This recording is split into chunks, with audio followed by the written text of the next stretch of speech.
Good day, everyone, once again, and welcome. My name is Rudy Page, and this is our series, a chapter from my life and book. And I'm really pleased that we've got Sheldon Dyer. Sheldon, how are you? Good afternoon, good day, good evening. I'm doing well, Rudy. Thanks for asking, and thanks for having me on the platform. Great, great, great, great. So we're going to talk about your book, Business Etiquette 101. Fantastic. Looking forward to it. Great, great. Sheldon, just before we start, tell us a bit about yourself and your family background. Rudy, so born and raised in the beautiful, one of the best islands there is out there, of course, Jamaica, nice sunny island of Jamaica. Okay. Had the benefit of attending what I consider one of the best high schools as well. That's Calabar High School, boys' school, and very well known for athletics as well as their academic ventures. So went to high school in Jamaica, lived in Jamaica all through my teens and moved to the US in my late teens, of course, where I now reside in Chicago, Illinois. So Portmore is the area of residence where I'm from, Portmore, St. Catherine. Yeah. And hopefully one day that city can become an official city. I know from a size standpoint, a lot of Yeah. folks who are from that area take pride in it. Yeah, I think it will be a Paris soon, but definitely will be a city one day, won't it? Exactly. Looking forward to it. Great place. So, Sheldon, tell us what motivated you to write this book? Good question, Rudy. And I'll share several things. Starting off, which may be a little bit funny, at least to me it is. Well, so growing up, we didn't have the benefit or luxury of technology as we do today. So if you can remember, you can appreciate this, where you'd write those notes, right? Roses are red, violets are blue, a little bit of poetry here and there to a few, young girls we liked back then. And of course, that spawned an interest into poetry. So I'd write poetry a little bit, ventured into songwriting after some time, and just kept I just stayed on that path for several years. Years ahead, I completed my doctorate degree, which required an extensive dissertation. And so I've started several projects, books in particular, but never really got any across the finish line. Well, completing the doctorate degree, several hundred pages, really forced me to dedicate myself and to be disciplined in following through on a project. And I figured if I can do that, I can absolutely do anything. And writing a book has been on my list of things to do throughout my career for some time, but again, just never got it across the finish line. So this was one that I told myself I'm gonna do it. With the years of experience that I have in the business arena, I feel like I do have quite a bit that I can give back and impart to others who are climbing the corporate ladder, or they could be entrepreneurs for that matter, but who may need some type of guidance and support. So that feeling of giving back is really what's propelled me to finish this book, Business Etiquette 101, The Young Professional's Guide to a Successful Career. So you've kind of outlined there in terms of who your target audience is. Yes. So what is your expectation from that particular audience? What do you expect them to take from your book? I'm wide open, and I'll share with you the feedback that I've gotten as a result. So the target audience, there's really three main groups. I started off with a college student, but since this book's been out, I've been getting a lot of great feedback from even high school students. Parents have bought the books for their students in high school, and they've enjoyed the read and have shared great feedback so far. So the high school, college area is definitely one target. The second being what I call the young professional. Young professional doesn't necessarily have an age limit on it. You could be a young professional starting off a different career path, right? Changing companies and just trying to navigate your way through that organization. So you can fall in that young professional bracket. The third is anyone that could be up to the CEO level. You could be an entrepreneur, but you may have a need just to refresh your skill set, right? Brush up a few things, with regards to how to move around the organization, key things that you need to do to present yourself, market yourself. So you could be a tenured individual as well, or others who just have a love of reading. I come across a lot of people who say, I read one book a year. So I choose that book and I stick with it, which is fine. So the three target audience that I just called out have really been the primary focus. And the feedback's been fantastic. One of the things that I hear is that it's such an easy read and it's very practical, right? Yeah. And one thing that I think technology has done for us is it's shortened our attention span a bit.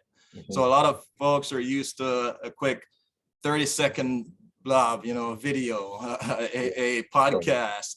The attention span of sitting there for 30 minutes or an hour is definitely isn't there. So the book being very practical allows folks to read a few titles here and there, move on to the next, or you can pause and come back a month or two later, depending on what you're trying to take away from the book. Okay, so what have been for you the key points of feedback in terms of how people have benefited from the book itself? As of late, someone actually told me how impressed they are with the book and the contents therein. Reason being, you get caught in a rut of, hey, I've been doing this for 10 years. I'm a manager, director, whatever it is, and I feel like I know it all. There's not much else I can do. My career has reached a ceiling, but looking into the book, they've stumbled on several titles that just kind of turn on the light bulbs for them, right? They've realized that, oh, wow, yes, this is something I did earlier on in my career that helped to propel my my role or propel me to where I am. Thus, it's important, if not for me, to recognize it for others. Every organization introduces new people from time to time, and you have to create an environment that's going to foster growth and development. So the feedback's been, I can take this and share with others, right? If I can take this and learn of myself, things that I can do to continue to sharpen the knives in my drawer or in my tool set. Okay, great. So with over 20 years of career experience, what is the one thing that you wish you had practiced in the beginning that you've now actually outlined in the book? A lot of people can probably associate with this one. Chapter 73 talks about investing in yourself, in the company that you work with. And doing this for about 20 years now, Rudy, one of the best things I've been told in my career is, hey, in your 20s, try it all, do it all, right? Expose yourself to everything. In your 30s is when you kind of figure it out, what you're best at, and put those things to work, while in your 40s is when you really start generating wealth for yourself and you're seeing the fruits of your labor. Well, for you to see the fruits of your labor in your 40s, you have to do some key things earlier on in your 20s. And investing is one thing I reflect on and wish that I did a better job at earlier on, where whether the company offers an incentive program, a profit sharing program, or just investing in third party, right? Companies that are out there outside of the company and thinking 10 years ahead or 20 years ahead, knowing that the economy and things are going to be far more developed than where it is today. So if I could do it all over again, I would have invested more from a financial standpoint. Yeah, looking back, absolutely. So yes. In the end, what's the goal for your book then, Sheldon? At the end of the day, I coined it as a simple goal, Rudy, which I want this to be a household name, right? Or a household title or book. A lot of us, I know for me growing up, you have a bookshelf, whether you read those books or not. Yeah. You see your parents with a set of books. You visit your friend's house, you may see a stack of books there. And these are books that they've enjoyed reading. And for me, again, I choose at least one book per year that I read. And there's always one that I tell folks, hey, if you need a book for professional development, here it is. Try this one. top 3 books. I have those. And now I have a new one that's in the list of my top 3, which is the one I just wrote. Right. So this is something I'd like for it to be passed on throughout generations. Yeah. Because of the 3 target audience that it serves, I want folks to read it and think, wow, this can be great for my kids. They can take it, they can pass it on to their children, to friends, to relatives. And I have several relatives. Marsha, I'll recognize her and give her kudos for what she's done. But the feedback has been great, whereas now we need to share this with others because of the benefit that it brings. Excellent. So how would you say the book differentiates itself from others in similar fields of influencing and inspiring people to change and to progress? That's a good question that I've thought about for quite some time, and because I haven't read all books, it probably would be unfair to adequately critique and compare it, right? But I've read quite a bit of books, business books in particular, marketing books, sales books over the years. And one of the things that I wanted to do here to make it unique was create a book where you can easily pick it up after 3 months and not feel like you have to start over from scratch again. Okay. And if you can relate to that, that's a feeling where you might read halfway through a book and, oh, I got to finish that book and I forgot the previous 2 titles. Let me start over again. I have to start from scratch. And that can be painful at times. So this book, because it literally has 101 chapters or titles in it, it's short, it's practical, it's easy, and you can read it. And the best part about it is applying it to what you're doing. So you don't feel like you're missing out, because you can flip through the table of contents and you can say, I want to read this one because this one may be more practical to my environment. That's the beauty about this book and what may differentiate it from others in the marketplace today. Yeah, and that kind of brings me to the question then. So what are your favorite chapters in the book? And when I hear that, Rudy, I smirk, because I have kids, and that's like asking me which one of my kids do I like the most, right? I take pride in that quite a bit. Yeah. But the book has 101, and I'll tell you a few that literally stands out for me, again, based on feedback from others. The very first chapter in the book talks about you are a walking billboard. Yes. Right? A walking billboard. And you're based in the London area, so I'll equate this to your environment. In London West End, the largest billboard that they have in that area is the Piccadilly. Right? So you should be familiar with that. And if you've seen that yourself, it's a great electronic billboard, and it's something that London does quite a bit. So with these billboards, they're flashy, they're catchy, they get your attention. And one of the most important things that the companies try to get across is, what are you going to remember when you look at this ad, right? When you see the Piccadilly, what do you remember about it? What sets it apart from other billboards in other areas that you may come across? So being a walking billboard is for you to understand, how am I going to differentiate myself from other employees, other individuals in the workplace, in whatever environment you're in? What is it that I bring to the table? Is it my charming personality? Is it the way I dress, right? When someone thinks about me, they can think how sharp I look in the workplace. Is it the way I speak? Is it my honesty and integrity? Is it the quality of work, right? Am I a specialist or a subject matter expert in key things that they can rely on? So being a walking billboard, I start the book off with that one. And to me, it just really sets the table for, who am I, right? Who am I? Let's look in the mirror and ask myself, why am I employed with this company? Why did they choose me? What was it about my resume that helps me to stand out from amongst others?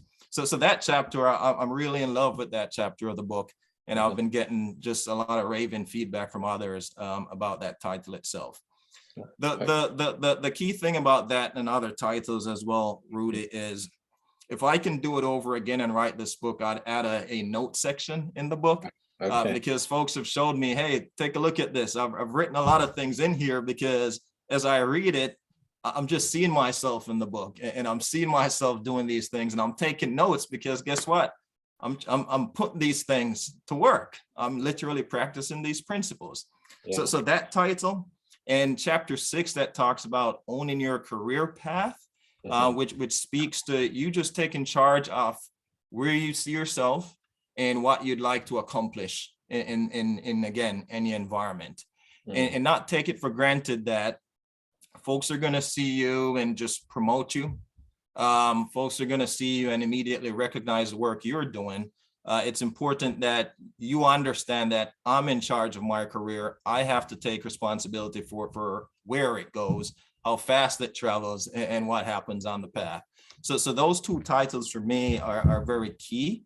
And amongst others, I have about 7, but for the sake of time, I'll pause there and I'll just touch on one more that talks about knowing your company's culture and embracing it. And even if you are an entrepreneur and you're operating in any environment, understanding the environment that you're operating is key, right? And doing things to where you are accepted in that environment. So knowing the company's culture, whether it could be dress code, it could be the way they conduct business. It could just be, again, how the company presents itself to the marketplace. It's important for you to set yourself in a position that you are seen as a part of that, someone who embraces and lives by the core values of that company. And regardless of how you get up every day and you think, oh, I don't like my job, well, change where you are, right? If you're unhappy in a current position. But if you get up and you put your socks on or your stockings on or not, or you go to work every day, it's important that you embrace that culture and do things that are beneficial for not only yourself, but for that company that you work with. Right. And you kind of touched on it. So how would you expect readers to apply the principles that you set out in the book? It's because of how easy of a read it is. I tell folks, just practice one at a time. You have 101. It could take you 2 years to go through it if you're doing it one title per week, right? And with anything, if you need to see results, you have to put in the work towards it. So these titles, it's a guide, and these are things for you to do. You know, everything that's in the book, it outlines things that you need to try and see which one works for you. And don't expect quick and easy results, right? Don't expect I'm gonna pull this on my boss or my coworkers and I'm gonna get promoted tomorrow and it's gonna work like that. No, you may need to adjust some of the principles, but it's important for you to take it and apply it, which is a key thing that I tell folks. Please apply it. Don't purchase it. Don't just put it on the shelf, but read it, test it, and see how it works for you. Yeah, and the key word there, apply. Application is necessary. Absolutely. Great. So finally then, Sheldon, where can the book be purchased? It's currently available in 7 different countries, which I'm very proud to state. And 2 of the main online platforms, Amazon and Barnes and Noble, and almost everybody shops on Amazon. So that one folks are familiar with. So I recommend folks to visit Amazon. You can get it in a Kindle version, or you can get a paperback copy of the book itself. A lot of other stores offer the book, smaller companies, you may see it on their website as well. So it's pretty common. Literally, if you go on the web and you type my name in, or you type in the title, Business Etiquette 101, A Young Professional's Guide to a Successful Career, you'll see many options visible of where you can find the book for purchase. Great. So before you go, give us one clear tip for the viewers, for the listeners of Fresh FM Radio London across all the diasporas. One clear tip, and I'll use an excerpt from the book itself, is for you to maintain a proper work-life balance And reading this book can give you great, valuable tips on exactly how to do that, right? We have 24 hours in a day. And if you're lucky, you'll sleep for 6 or 8 of those. You'll work for another 8 or 10 of those hours, and you spend the rest of it getting ready for work, prepping for work, doing miscellaneous things throughout the day. So you don't often get a lot of time outside of prepping and working, right? And doing that round trip activity. So getting a proper work-life balance is key. And I touched on the best advice that I've been given over the years, where trying everything in your 20s is important. Figuring out which one you enjoy best in your 30s is key. And really doing things to set yourself up financially independent in your 40s is ideal. So then in your 50s and 60s, you don't have to do much, is ideal. So that's something I'd leave with the audience today. Great. Thank you very much. And everyone, that was Sheldon Dyer. His book is Business Etiquette 101, and it's available on Amazon and all good platforms. Sheldon, great to meet you. And thank you very much. You've been an inspiring participant on our most recent A Chapter from My Life and Book. Thank you very much. Good night and take good care. Thank you very much, Rudy. Congratulations to yourself too. Have a great day. Bye.